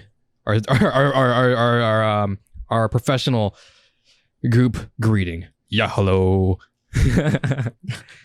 They're like, what? And he's like, you have to say yeah, hello. and like the Hachiman like tone, you know, he's you know what's really funny? His voice actor actually is like the complete opposite. He's like super eccentric and like crazy and like it's so weird. It's so weird. I don't know. It probably got yeetus deletus from YouTube, but you should probably check. You should try looking up if you could find it. Clips of their event. They did Oregairu. They did an Oregairu event after season 2 with all the voice actors, and they do this a lot for a really popular series. So what happens is they collect all the seiyuu or the voice actors and actresses from a very popular series, depending on what it is, and they do like a live show event where they do like just kind of fun games and stuff, and there's like an announcer and MC, I suppose, and they're like they just do like quirky games and they just talk and stuff. It's like they're on a stage within an audience and stuff, and it's really funny, and it might pull you into a seiyuu rabbit hole, because then you want to know more, because it's really funny and wholesome watching the seiyuu interact with each other, and then you start to recognize the same seiyuu, and it's like, whoa, dude, the same seiyuu for Yukino is the same seiyuu as Shinobu. And the same voice actress for Yui is the voice actress for one of the 3 wives of Uzui, the one who was crying she was like crying all the time and stuff. Yeah.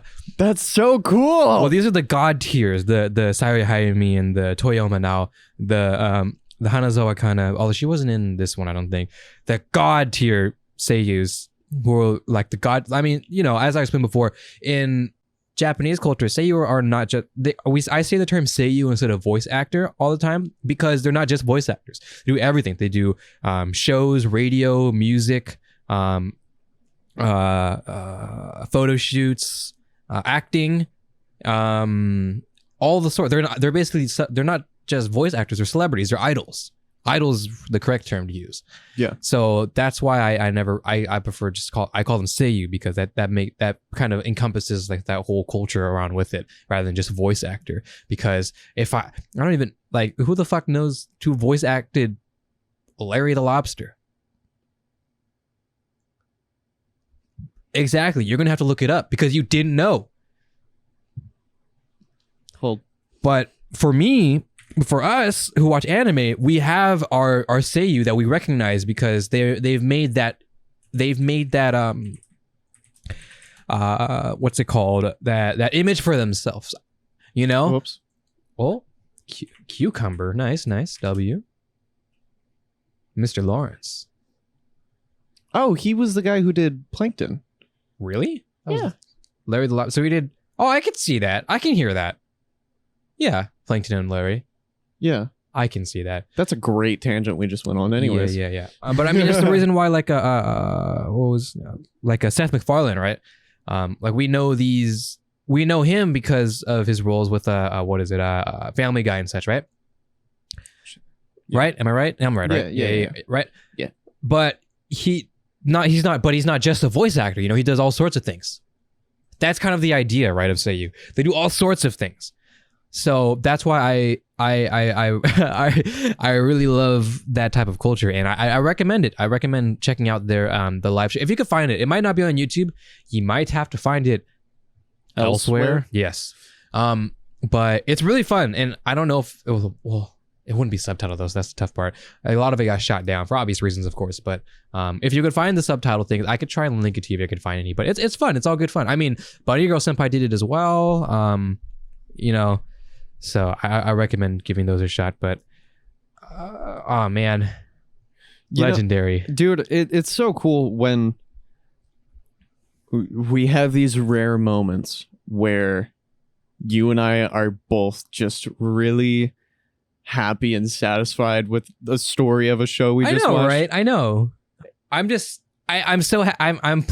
I honestly, and it's not because I rode Yukino Train. But it's just because it's a series that one of the first years I ever watched as I started anime, and I've seen it, and I've reached the conclusion, and the conclusion was a good conclusion. It's like I've read plenty of harem manga in my time, and the ending has always just been left bittersweet. Usually is how it is. Even if it's, you know, because they have to pick, right? So it's just like, how do you create closure for the others? So I'm gonna mention Bokuben because I do it all the time, and I don't know if you ever get into the series. I don't think you will, so I'm going to go ahead and spoil it. Spoilers. Not really the series I expect you to get into, but I think, I mean, you could, but given the circumstances and given how many shows you're gonna watch, and I want you to watch, I don't think it'll ever come across your plate. Also, I don't want you to watch it. I'd rather have you read it. That's a bigger point there. But what ended up happening was there was a girl that won, right? And, you know, actually I could, I don't know if I could see that, but if I saw it coming, but I'm not sure if I did, but I kind of did.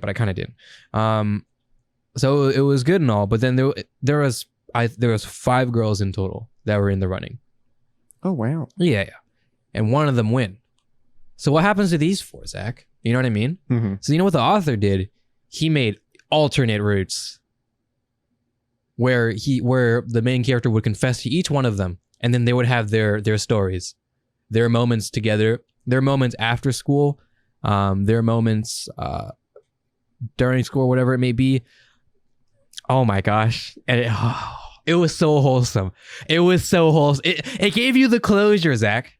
It was like, no matter what girl you rooted for, whether it was the three girls he was tutoring, his senpai, and the sensei, W, which was a great root. Everybody knows what I'm talking about. Sensei, root, and Bokuben. Chef's kiss, Zach. Zach, literature.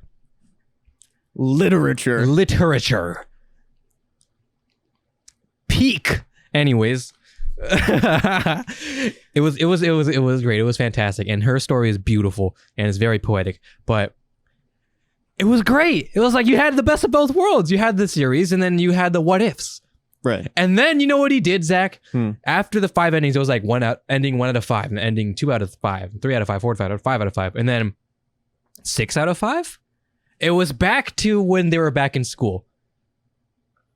And it was just like this moment of like he was back to him tutoring the girls, and his senpai came along to tease him, and then and his sensei was there too, and they were just having a time and having their normal days, and then you're just like, this is nice. It's just like it's back. Everything is like it was, and it's just like, you know, we can just live with this open-ended ending. It's just like, we're not there yet. It's okay. They can just live their lives, and it's just like, it's just great. There's no choosing. There's no this. It's just they're just trying to study. You know, I love the idea of going back before the complexity of like having to pick a girl and like all of the emotional kind of trials and tribulations of, you know, a situation like that.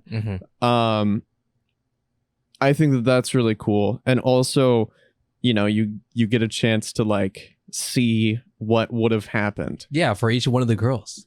And then it's just like, and then drops you back into reality, and you're like, oh, this was a nice little venture. This was nice. That was great. I'm glad. I'm happy.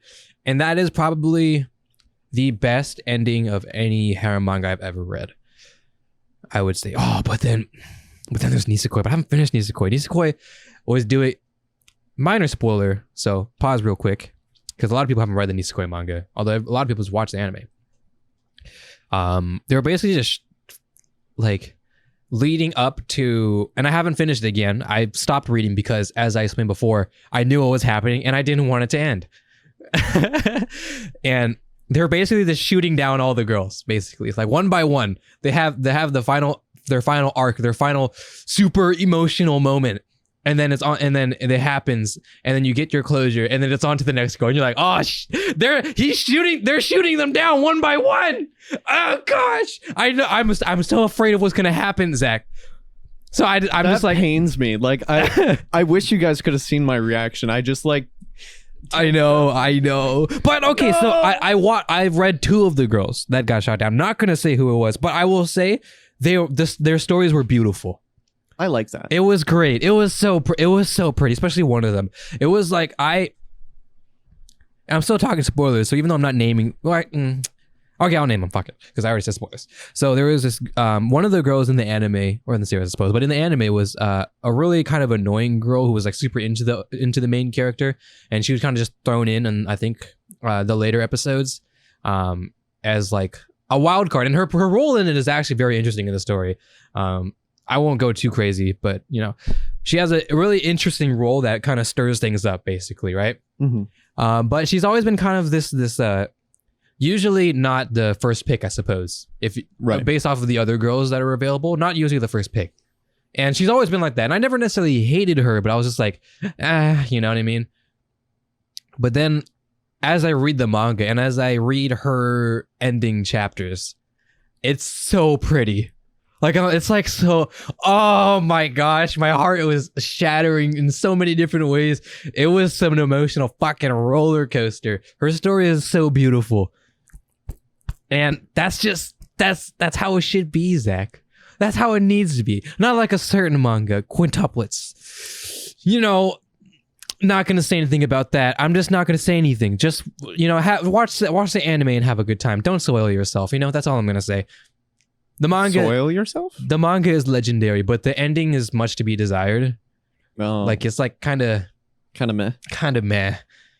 And even though, you know, even if your girl won in the ending, it was really just like really But everything else though, like all leading up until that point was legendary. Like it was like actually, again, as I explained before, or I say it a lot as I explained before.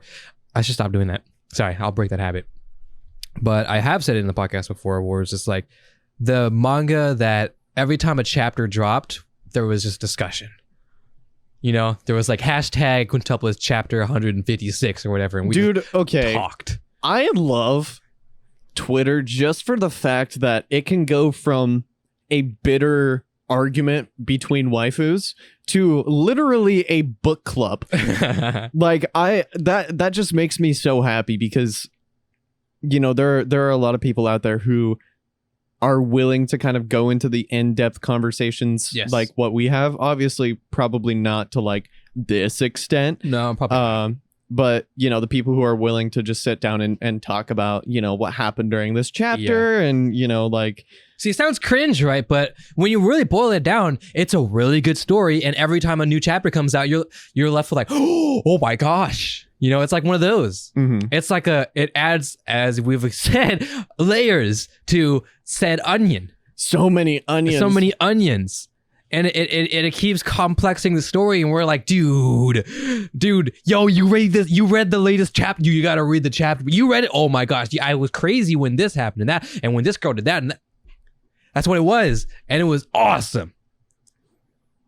Bro, that sounds like the conversation that you and I had. Yes.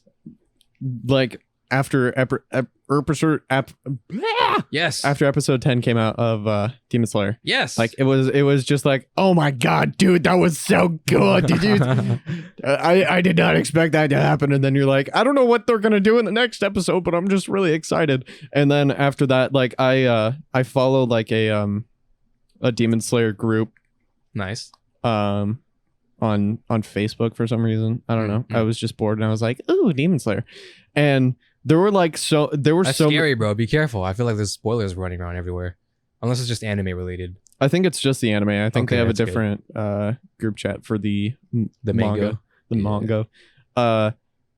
But it was so wholesome because there was like so many people who were just like making posts like, I'll see you in the next season and like all of that kind of stuff. And like, you know, that's where I heard about like the season 3 announcement and like everything like that. And it's just like, it just made me so happy. Yeah. And like when you see those really wholesome posts about like a really good anime that just finished, and like, you know, you posted on Twitter about the VTuber who did their last stream and everything like that. Oh my gosh. You saw that? I saw it on Twitter. Oh my fuck. How? How did you see that?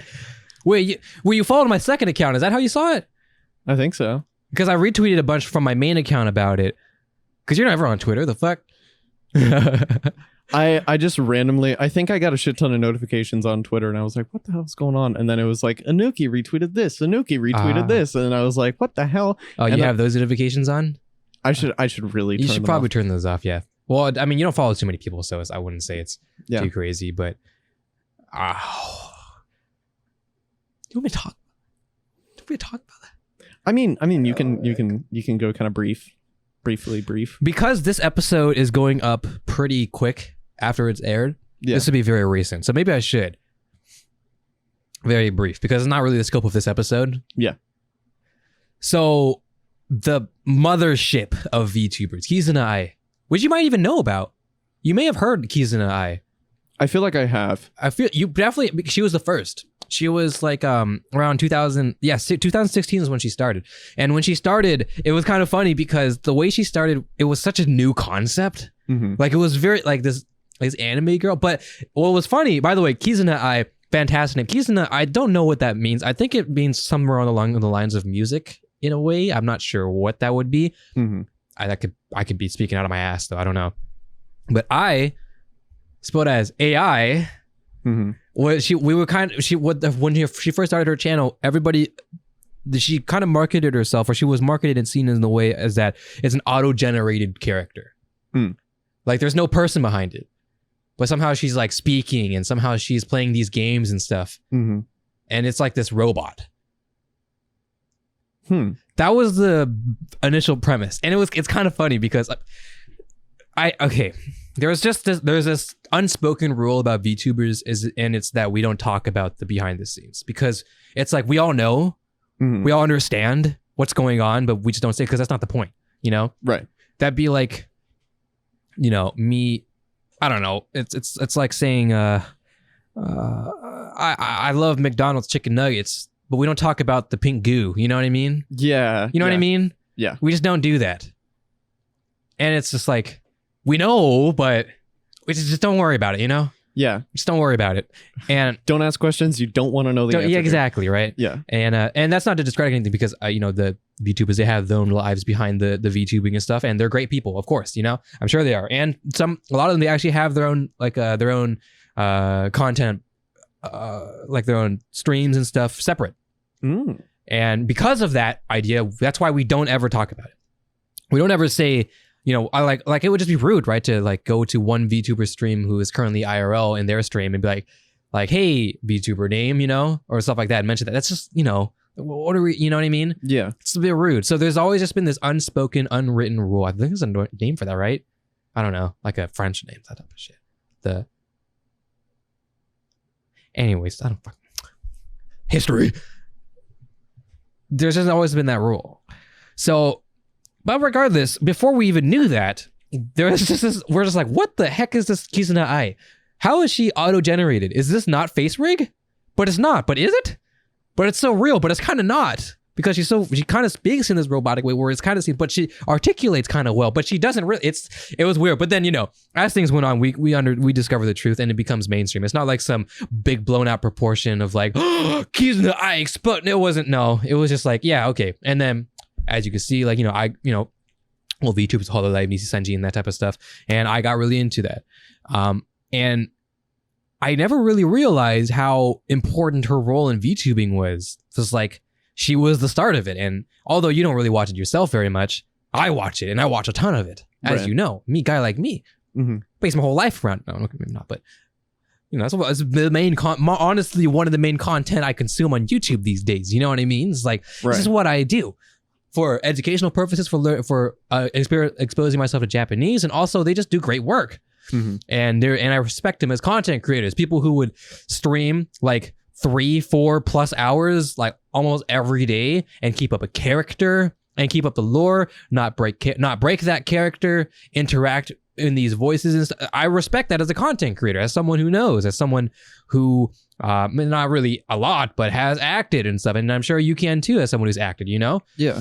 It'd be, as I explained before, the easiest way, to explain it would be if like SpongeBob and the entire Bikini Bottom main cast were in this VTubing group, and whenever you join, it would be SpongeBob. It would be SpongeBob talking SpongeBob voice and bringing up SpongeBob things as if he was actually in the SpongeBob world. Right. Like not like it was normal, you know, like talking about like, oh, how, you know, how his day went in the Krusty Krab or some shit, or just the other day I was at Sandy's Dome or whatever, and it would just be like so normal, even though we know it's acting, we know there's someone behind the thing, obviously, but that's not important because what's happening right now is just this really cool concept, and that's what VTubing was. And then the other night she did her last live performance, I suppose. And what that would mean would be like this show, like, because it's an idol thing again. So it's like singing and stuff, right? Mm-hmm. That's what most of this VTuber thing, especially the high octane Japanese VTubers thing is, they're idols. So they do singing and stuff, right? So she did her final one, like her last, like this was it. And it was like 2 or 3 hours long or something.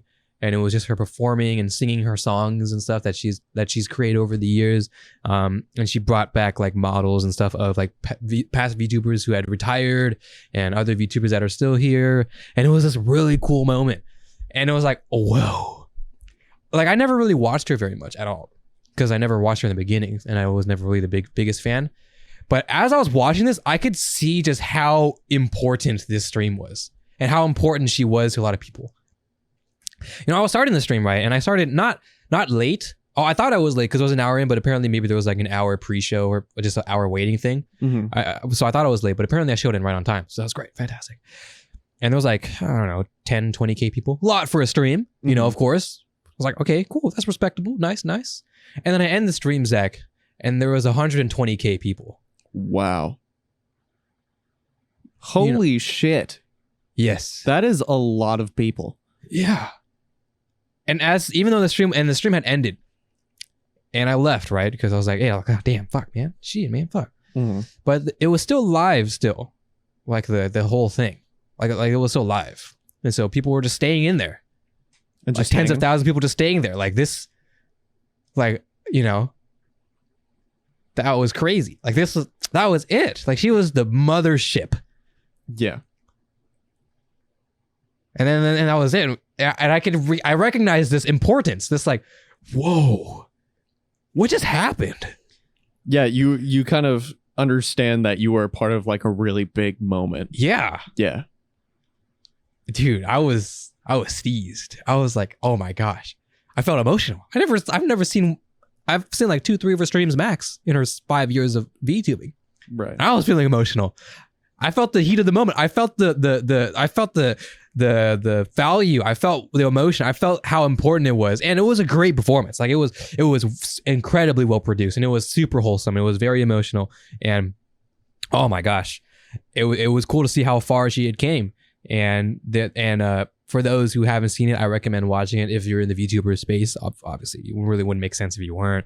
But you know, just kind of see what her role was in that. And to see how important it was and just how she conducted herself and how important she was to the scene. I recommend watching it even if you haven't seen Kizuna Ai, because I haven't seen Kizuna Ai, but I watched it live and I felt a certain type of way, bro. And yeah, it was great. And she, I just hope she does well, I guess, you know. I hope she does well in whatever ventures she does. And it was cool. The way that they ended off, they had like these important special like secret announcements around the very end as it went on. And what happened was they announced a vocalization synthesized pack. So like I explained, like the robot singing like Hatsune Miku and stuff, Vocaloid, that type of thing. They announced a voice pack for her, I think. I believe, right? Yeah, she did. So that means that people can still use her voice for songs if they wanted to. She will still exist in that way. That's cool. And also she announced an anime. Oh. Yeah.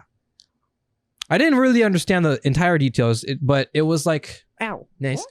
I'm glad I got that. It was just like, it said like a Kizuna Ai animation or anime project. But you know, that could mean all things. That could mean an anime. It could be some sort of animated, I don't know. Game maybe, I don't know, it could be, you know, anything regarding that. So right. But that's really cool, you know. It's just like I was really scared because like, that is that really gonna be it? like, is that it for her? But no, she's gonna have this vocal pack, which I'm excited to see what people do with her, or do with it with her voice. I'm excited to see where that goes, and it's cool to have that way to bring her legacy on. Yeah, and it's really awesome when you have those people that started something different, started something new, and then they go out in a blaze of glory in a way, and I've seen that happen a lot. I've seen her. Yeah, I before. felt like you had seen her. She's like, yeah, Kizuna Ai. Oh, but yeah, just kind of having that really amazing send-off moment where it's just like, oh wow, and passing the torch to the next generation. Yeah, definitely is just really, really cool. And like, yeah. That's super sick. I'm pretty sure you've definitely seen the clip where she was playing Resident Evil, and then there was that birthday cake, and it was like "Happy fucking birthday." And she was like, "Happy fucking birthday." I feel like you've seen that clip. That's a legendary clip. Probably, yeah. That was one of her first clips. Well, not one of her first. Well, yeah, around the early days. That's when I learned about her, and I was like, "Oh my gosh, what in the world? What the fuck is this?" Go back to my Minecraft YouTubers. Yeah.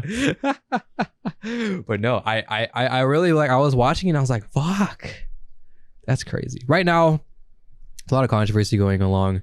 A lot of crazy things going on right now, and there's also a bit of a controversy going on with Hololive, with the agency that I mainly follow for VTubing. And you guys already know about Uraharushia. Don't really want to speak too much because that's not really in the scope of this podcast, especially since you don't really know about it. Basically, there was just a bit of a scandal, and one of the very popular VTubers, Rushia, without even a send-off, without anything, she just got terminated, and she's just gone. Oh, shit. Yeah. Because some drama happened with her IRL getting it, or like herself, Rushia, like her IRL person, right? Having a relationship with someone, that getting leaked, but then her trying to defend, no, I wasn't really a relationship, we're just hanging out. And then that person ended up throwing her under the bus, and it was like really bad. And then a statement came up, and then it was like, so there's been evidence of her leaking thing, basically going against her NDA, right? And yeah, understandable, sure, but it was just like it was like a week of just what the fuck is happening. And then suddenly she's just gone. Yeah. No graduation send off like Kizuna Ai, no anything like that. And it was just like, what the heck? And there's a bit of an emptiness in a lot of us right now about that situation. And it's kind of funny because that's happening, and then what's happening in like Russia, Ukraine right now, and it's like I feel really bad feeling bad about this when that's happening. It's like, where are my where's my worries at right now? And it's like, well, shit. I mean, I guess there are just a lot of things going on right now, and I'm sure that one thing adding on top of another and another, and just the world being a crazy place enough as it is. And it was in the same exact night, Zach, that the breaking news of Russia breaking into Ukraine, that same night. Holy shit. Right? What? So not only was that trending, Russia was trending, and Hololive was trending. It was on the same night. And everyone's like, what the fuck is happening right now? What is happening in the world? What the hell? What is going on? And we're like, what? And then I felt bad for feeling really bad about that, when literally an hour later that happens over there, and I'm like, well, shit. Well, what do I feel? How should I feel right now? Where are my priorities right now? Where I feel so conflicted right now. Right. And I'm like,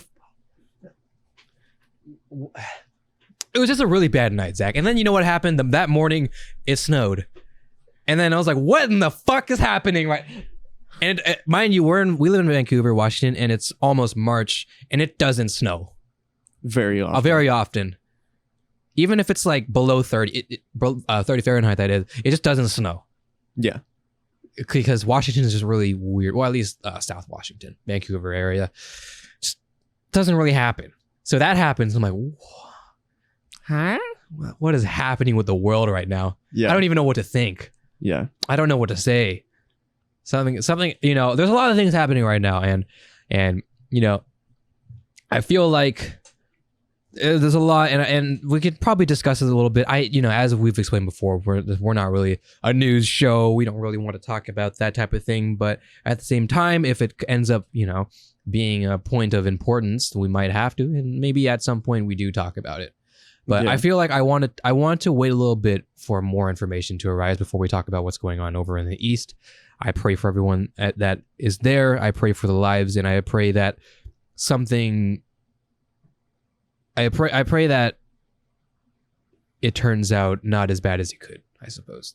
Right. If I were to summarize it quickly. Yeah. And, like you said, we're not going to really speak on that too much, but, I hope everybody's safe. I know that Poland has made it so that people can go there and have refuge there. Yes. And so I hope that, everyone who is watching is safe, whether you're in the East, the West, I just hope and pray that everyone ends up being okay.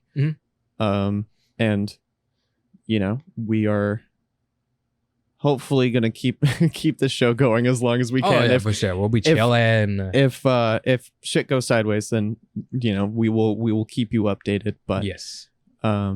Yeah, we appreciate you guys, and I can probably speak for both of us. Like, you guys are awesome.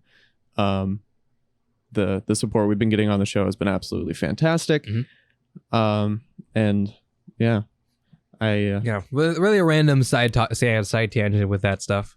Yeah, did not think you're going to bring that up, Zach, to me about Kizuna Ai. That was way left field. I don't even know how you knew about that. It's so funny, but Twitter, man, Twitter is scary, man. But yeah, random side tangent from Oregairu and stuff. Give it a watch, even though we really spoiled it. It's a great watch. Or even if we did spoil it, read the novels. I don't know.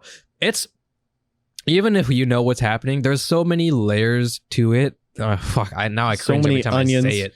That it's a great watch. It makes you think a lot about actions and reactions to those actions, consequences, right, and relationships. And how to and I don't mean romantic relationships, because frankly, no matter what, although it's a rom-com, there was no romantic aspect until like very later to the show. It was more, and I mean more relationships with the characters, relationship building, character development, and what it really means to be in high school, I suppose. Yes, and that's all I have. Thank you guys for the long ride. Check out the links in the description. Subscribe if you haven't already, and like the video. It means the world to us. Check out Coffee and Patreon if those are ready. Twitter, Instagram, TikTok, and all that type of stuff for Zach. Yeah. Anything you'd like to say? I don't know. Be good people. I love your face. And yeah, we will see you next time. Yes. Goodbye.